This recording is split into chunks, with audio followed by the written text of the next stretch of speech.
ኦሪት ዘፍጥረት ምዕራፍ 9 እግዚአብሔርም ኖኅንና ልጆቹን ባረካቸው፣ እንዲህም አላቸው፦ ብዙ ተባዙ፣ ምድርንም ሙሉአት። አስፈሪነታችሁና አስደንጋጭነታችሁ በምድር አራዊት፣ በሰማይ ወፎች፣ በምድር ላይ በሚንቀሳቀሱት በባሕር ዓሦችም ሁሉ ላይ ይሁን። እነርሱም በእጃችሁ ተሰጥተዋል። ሕይወት ያለው ተንቀሳቃሽ ሁሉ መብል ይሁናችሁ። ሁሉንም እንደ ለመለመ ቡቃያ ሰጣቸው። ነገር ግን ነፍሱ በደም ያለችበት ሥጋ አትብሉ። ነፍሳችሁ ያለችበትን ደማችሁን በእርግጥ ይሻሉ። ከአራዊት ሁሉ እጅ ይሻሉ፣ ከሰውም ወንድም እጅ የሰውን ነፍስ ይሻሉ።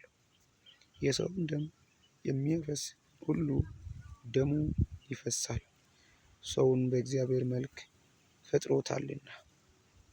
እናንተም ብዙ ተባዙ፣ በምድር ላይ ተዋለዱ፣ ይረቡባትም። እግዚአብሔርም ለኖኅና ለልጆቹ እንዲህ ብሎ ተናገረ። እኔም እነሆ ቃል ኪዳኔን ካንተና ከበኋላ ከሚመጣው ከዘራችሁ ጋር አቆማለሁ። ከእናንተ ጋር ላሉትም ሕያው ነፍስ ላላቸው ሁሉ፣ ከእናንተ ጋር ከመርከብ ለወጡት ለወፎች፣ ለእንስሳትም፣ በምድርም አራዊት ሁሉ፣ ለማንኛውም ለምድር አራዊት ሁሉ ይሆናል። ቃል ኪዳኔንም ለእናንተ አቆማለሁ። ሥጋ ያለውም ሁሉ ዳግመኛ በጥፋት ውኃ አይጠፋም፣ በምድርም ለማጥፋት ዳግመኛ የጥፋት ውኃ አይሆንም። እግዚአብሔርም አለ፣ በእኔና በአንተ መካከል ከአንተም ጋር ባለው በሕያው ነፍስ ሁሉ መካከል ለዘላለም የማደርገው የቃል ኪዳን ምልክት ይህ ነው። ቀስቴን በደመና አደርጋለሁ። የቃል ኪዳኔም ምልክት በእኔና በምድር መካከል ይሆናል። በምድር ላይ ደመናን በጋረድሁ ጊዜ ቀስቲቱ በደመናው ትታያለች። በእኔና በአንተ መካከል ሕያው ነፍስ ባለው ሥጋ ሁሉ መካከል ያለው ቃል ኪዳኔን አስባለሁ። ሥጋ ያለውንም ሁሉ ያጠፋ ዘንድ ዳግመኛ የጥፋት ውኃ አይሆንም። ቀስቲቱም በደመና ትሆናለች። በእኔና በምድር ላይ በሚኖሩ ሥጋ ባለው ሕያው ነፍስ ሁሉ መካከል ያለውን የዘላለም ቃል ኪዳን ለማሰብ አያታለሁ። እግዚአብሔርም ኖኅን በእኔና በምድር ላይ በሚኖር ሥጋ ባለው ሁሉ መካከል ያቆምሁት የቃል ኪዳን ምልክት ይህ ነው አለው።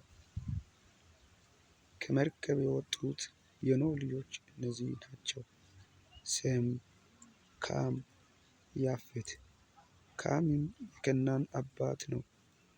የኖኅ ልጆች እነዚህ ሦስት ናቸው። ከእነርሱ ምድር ሁሉ ተሞላች።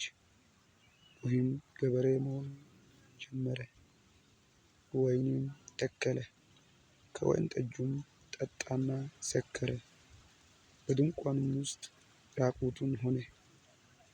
የከነዓን አባት ካምም የአባቱን ራቁትነት አየ። ወደ ውጭም ወጥቶ ለሁለቱ ወንድሞቹ ነገራቸው። ሴምና ያፌትም ሻማ ወስደው በጫንቃቸው ላይ አደረጉ።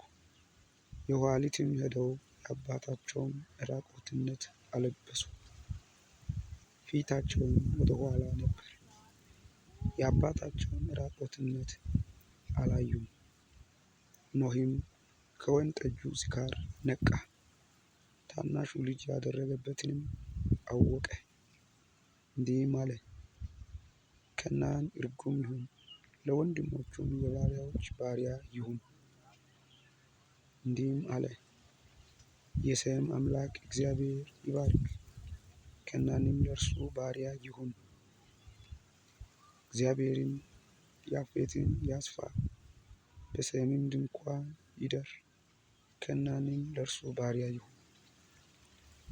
ኖኅም ከጥፋት ውኃ በኋላ 350 ዓመት ኖረ። ኖኅም የኖረበት ዘመን ሁሉ 950 ዓመት ሆነ፣ ሞተ።